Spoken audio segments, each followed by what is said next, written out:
Not the shrinking cap, Grandpa! Catch me if you can! Grandpa!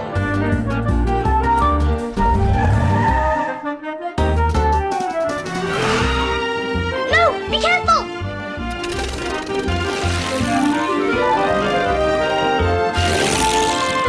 Grandpa, stop!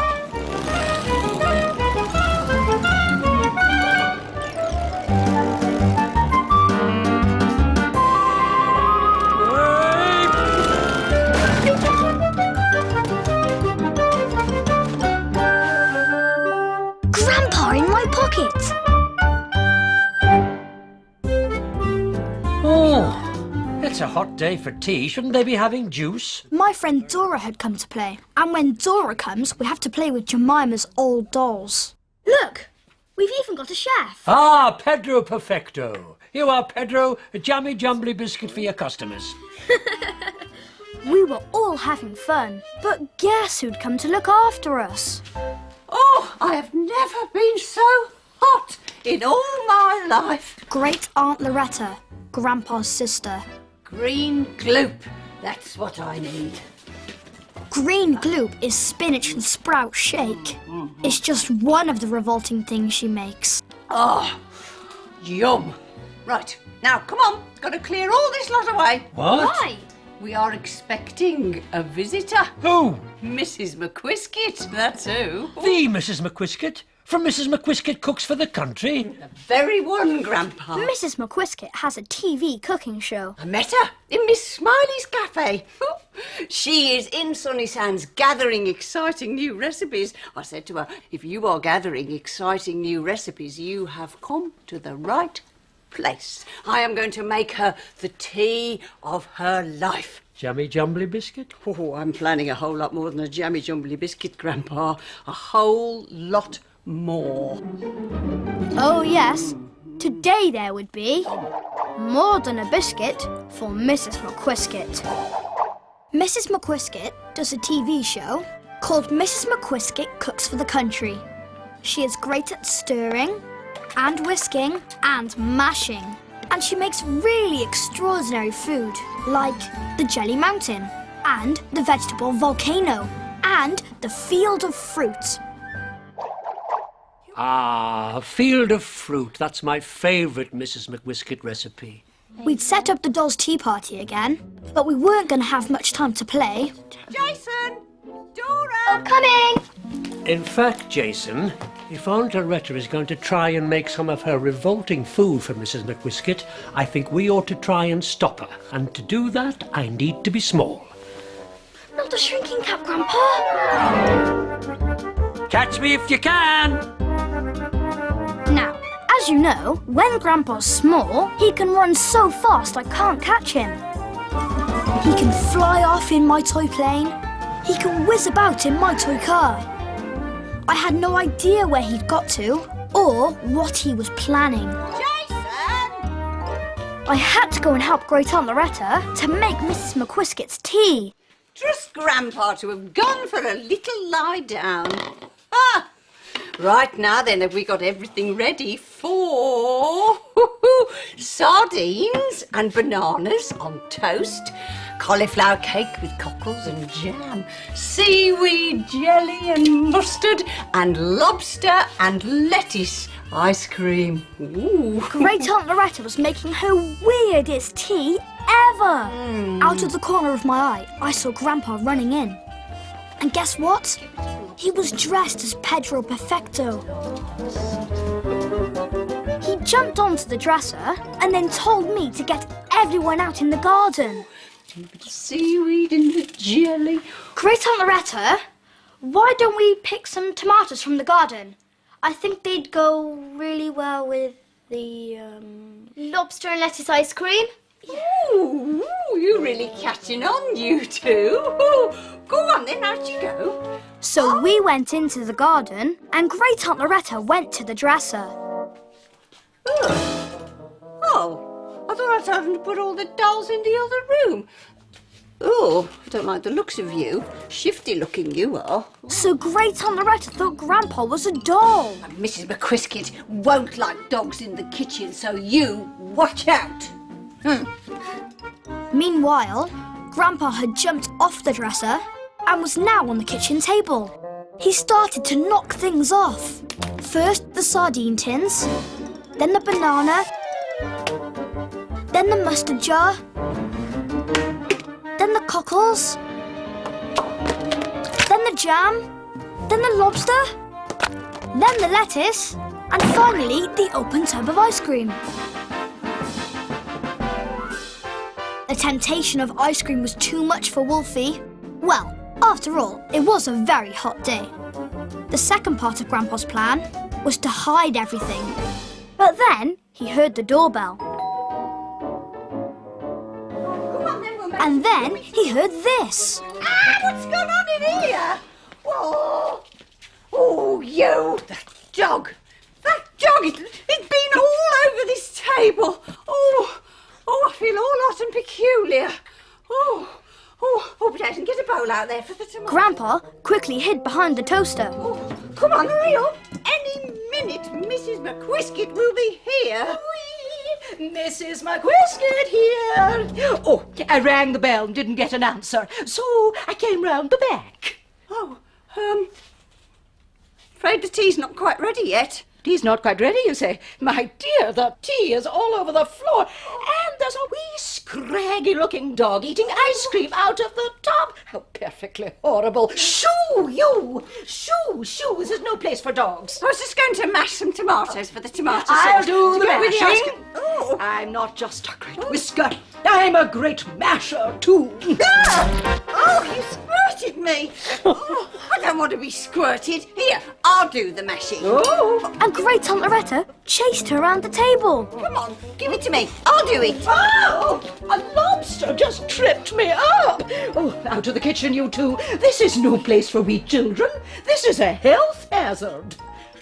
It's perfectly harmless. Take it away. It won't hurt you. No, I don't like the whiskery bits. Put it down.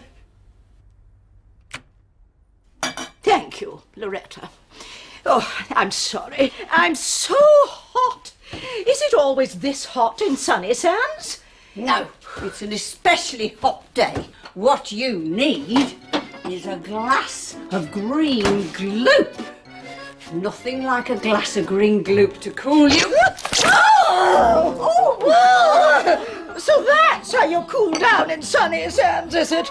You get covered in glue. Oh, I'm sorry, I didn't mean. Oh, I'm getting a towel. Mrs. McWhisket's covered in glue. And Great Aunt Loretta dashed upstairs. Should we go in? No! I needed an idea. Tell you what, go and help Great Aunt Loretta find a towel. I'll listen here. I knew Grandpa would be up to something any minute. Sunnysands, eh? Oh, I'd heard such great things about the place. Miss Smiley's cafe is full of wonderful recipes, but here, there's bunkers. Lobster ice cream and green gloop and a tiny wee chef. A tiny wee chef. Pedro Perfecto, at your service. This time, Grandpa had gone too far. What would you like, huh? I can make anything in the world. I can make a spaghetti, a macaroni, linguine, tortellini, pizza with a crispy base, pizza with a not-so-crispy base, Grandpa was going through every dish he knew. frankfurters, the fries. How you like some ice cream, huh? A wee chef is talking to me. A wee chef is talking to me. And with that, she ran into the garden. She's run into the garden. I think she's just very hot and bothered. Oh, I'm bothered. Oh, very. A wee chef was talking to me. A chef? Where? In there. A wee talking chef. Oh, don't be silly. Just then, the doorbell rang. That'll be your mum, Dora. Quick, you've got to go. Before I knew it, Grandpa was back on the table, but he had to hide. He dived under the lobster and... Did he talk to you? Did the chef talk to you? No, the lobster! The lobster ran across the table towards me. Come up here, where they can't get at us. So they looked at each other, looked at the pond, and decided to jump. Then they decided to laugh. I think we just got hot and bothered. I think we just needed to cool down.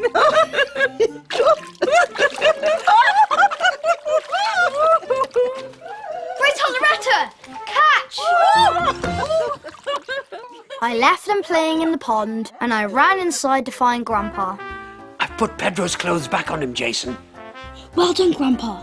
Now cap off, quick! So Grandpa took off his cap and came back to his normal size.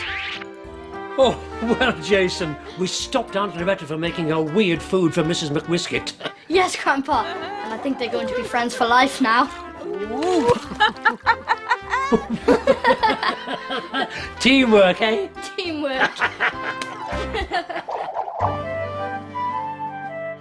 Later, Great Aunt Loretta and Mrs. McWhisket were definitely friends for life. I was so hot and bothered, I thought I was chased by a lobster. And I thought a wee chef was talking to me.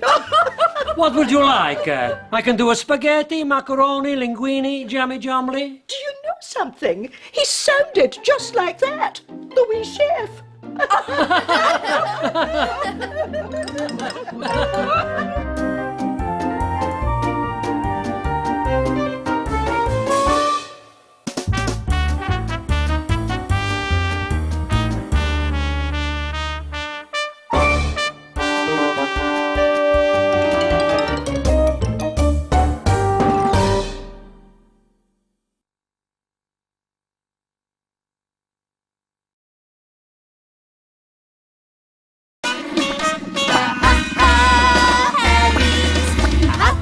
Family in Hairy Land, and we're the Hairy Fairies, telling all the stories and singing in a band. We had a little accident with our magic and turned the world hairy. Oh, how tricky! We ran out of spells in our hairy fairy tree, But they don't care. they love to be hairy.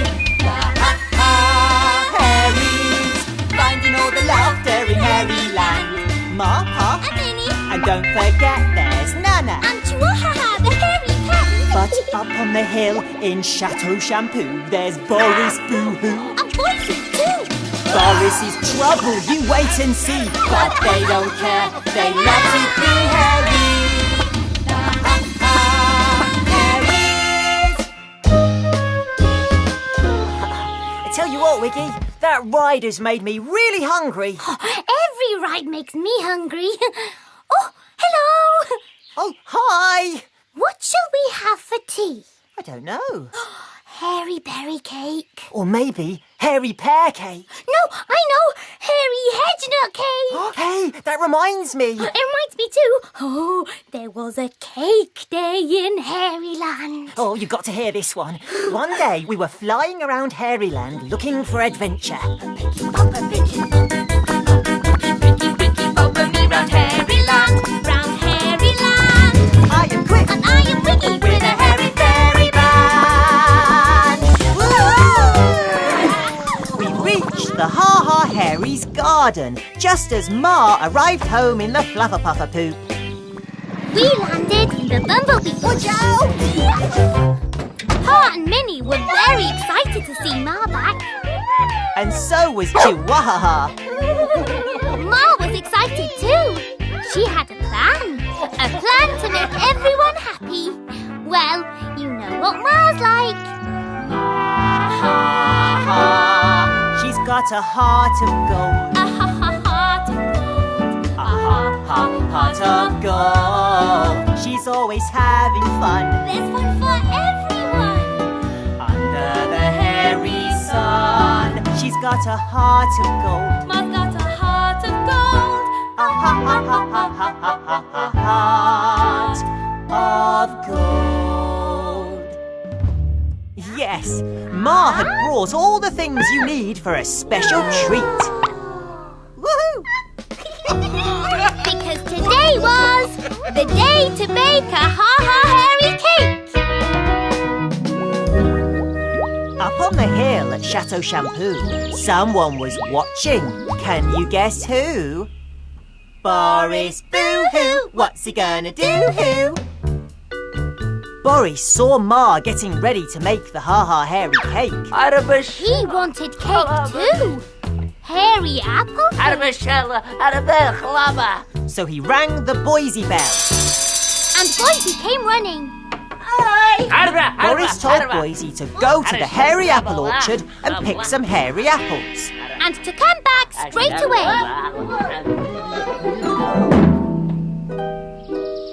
Back at the Ha Ha Hairies' house, Pa had the same idea as Boris. Hairy apples. They needed hairy apples for the cake. Minnie Ha Ha said she would go and pick some hairy apples. So off she went to the hairy apple orchard. Boise was already in the hairy apple orchard picking hairy apples when who should come along but...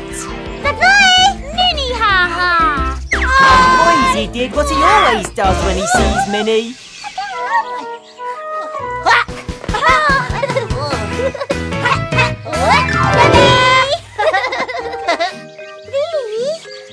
Boise gave Minnie lots of the hairy apples he just picked. Minnie was really happy.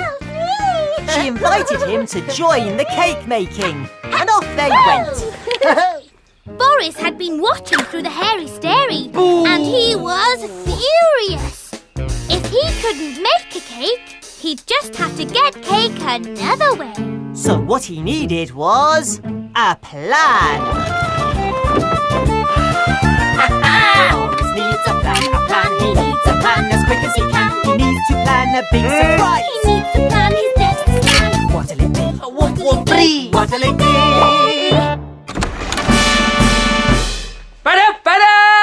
Monsieur Moustachio Magnifico, the most famous chef in Hairyland.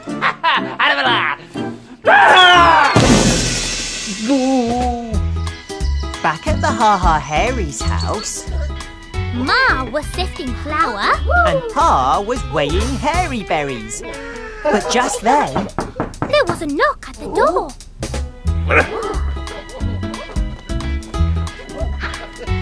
Pa was so surprised to see Monsieur Moustachio Magnifico, the most famous chef in Hairyland. First, Monsieur Moustachio Magnifico wanted to check the hairy berries. He was about to taste one when... It was Nana, with a whole basket of hairy pears. And when Nana saw Monsieur Moustachio Magnifico, she twiddled his moustache. And I tried to copy her. Get off! Watch! Only Quiff doesn't have a moustache. And so the big cake make began. They're gonna make a hairy cake. They're gonna mix it. Gonna mash it, and there's no time to waste. Add a little bit of this. And a little bit of that. And now it's time for a taste.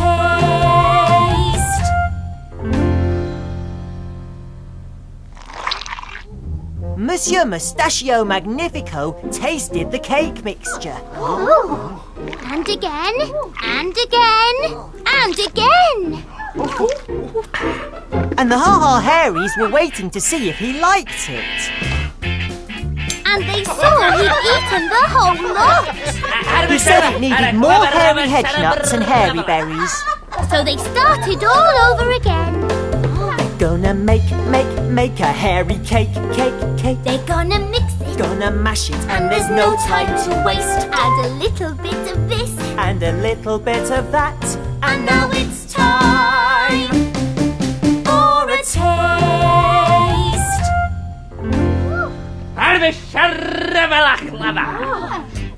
And Monsieur Moustachio Magnifico tasted the cake mixture. And again, and again, and... And the Ha Ha Hairies waited to see if he liked it. And...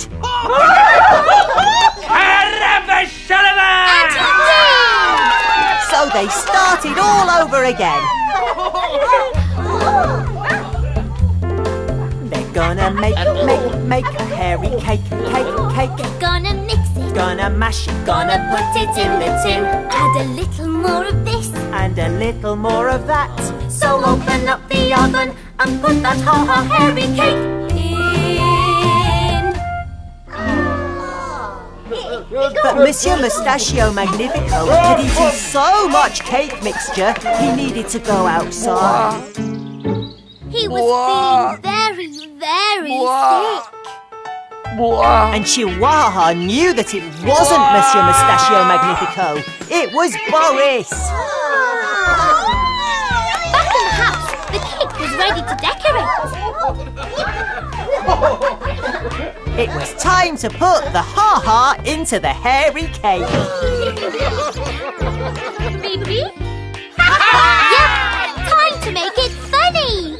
And who better to help than Monsieur Moustachio Magnifico?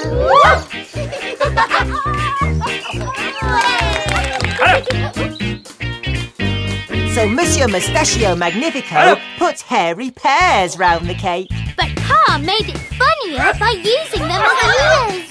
Then Monsieur Moustachio Magnifico gave the cake hairy berry eyes. But Ma made it funnier by drawing on silly glasses.